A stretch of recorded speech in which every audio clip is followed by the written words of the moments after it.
Hi guys and welcome back to another DrAce video, and today we're going to be playing MotoGP 23. We're using Fabio Quartararo here in Mandalika from the back of the grid. Let's see how we get on in the 10 laps of the Indonesian GP. So onto the brakes and not quite around the outside, bit of a mess going into the right-hander. But today I want to talk about a few things. I want to talk about Fabio Quartararo re-signing with Monster Energy Yamaha, something that I guess a lot of us did not predict. I think a lot of us thought that it would be a done deal, that he would move on from the Iwata factory. However, surprising us all, a €12 million contract for 2 years for Fabio Quartararo is rumoured to be the absolute number that has been quoted for Fabio Quartararo, and I gotta say that is absolutely astonishing. Such a high amount of money for the former world champion, and you'd be a fool not to take it, wouldn't you? So I think today we need to have a bit of a discussion. I'm going to have a quick race here in Mandalika nonetheless and see what I can do.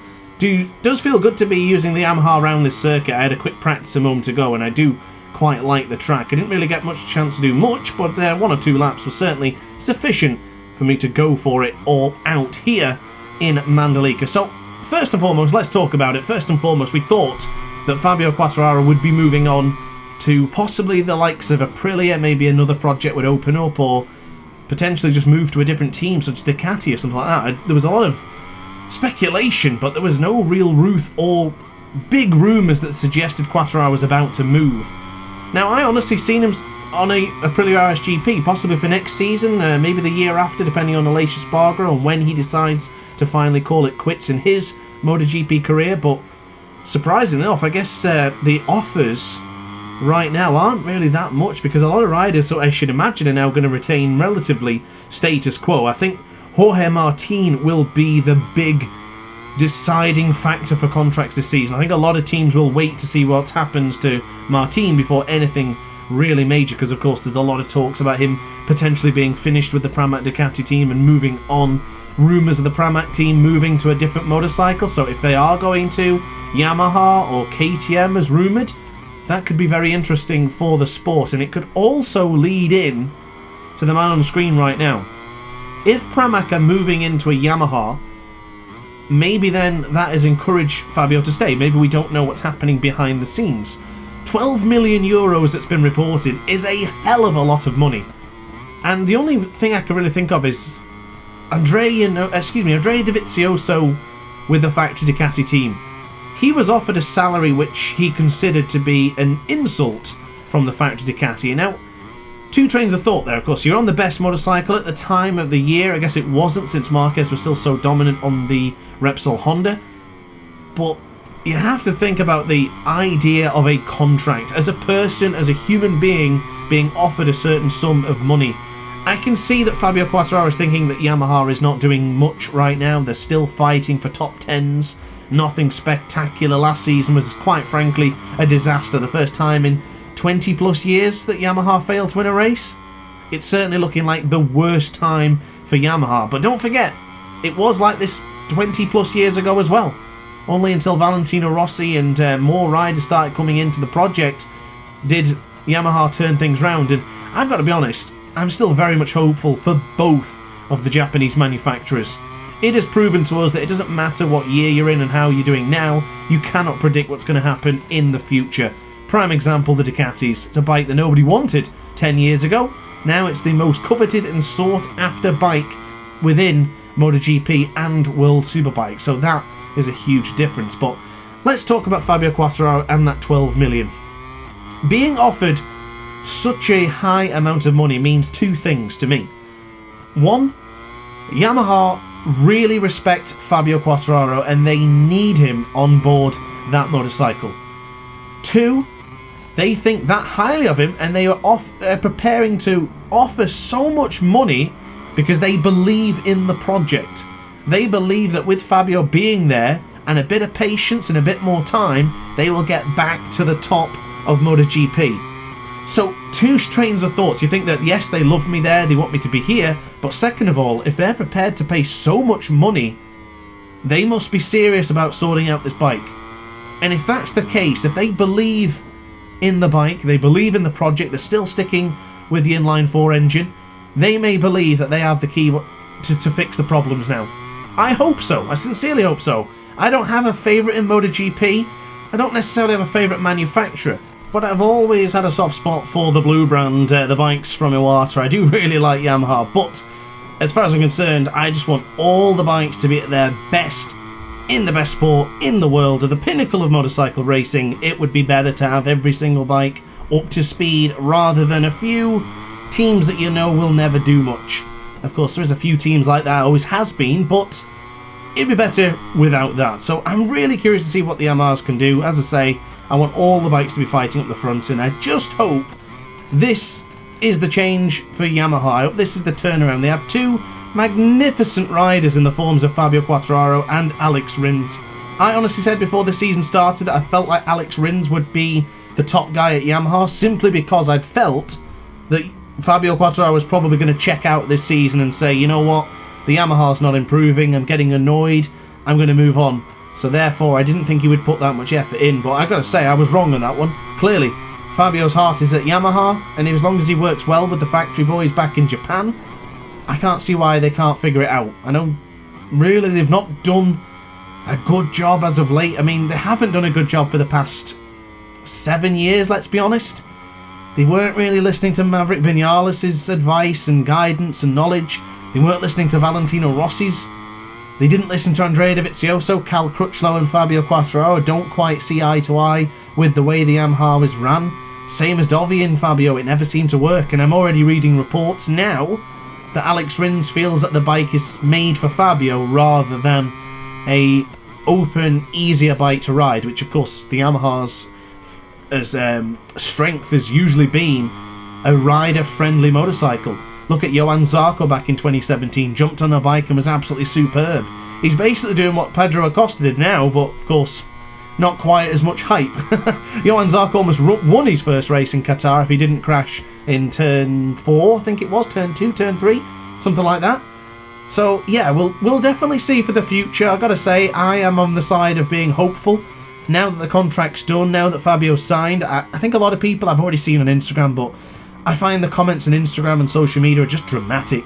There's a lot of immediate, initial, visceral reactions that simply say, oh, hell no, no, oh no, oh whoa, career killed. Career's over for Fabio Quartararo. He's not serious enough about winning. I've seen it all already from the past couple of days, but I wanted to give you my opinion, and to also, of course, which is the most important part, is to open the conversation to you guys, to let me know, and to let your peers know what you actually think about this decision from Fabio and the Monster Energy Yamaha team. I have also heard a conversation with some of the guys in the Discord server, and I think in our Discord server there's been some very interesting points made.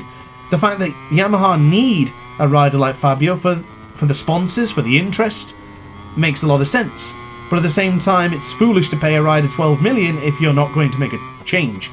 It'd be like Lorenzo getting signed up from Ducati, which cost them a ton of money, and him not delivering. Of course, in the end, he began to deliver right towards the end of his contract, and of course then it would have made the money back. But yeah, without digressing too much, you do have to speculate and accumulate a lot in MotoGP, it seems, but you've got to be careful, because I don't think giving a rider 12 million just to finish back in 10th place is the right way to go. But as I say, I trust them.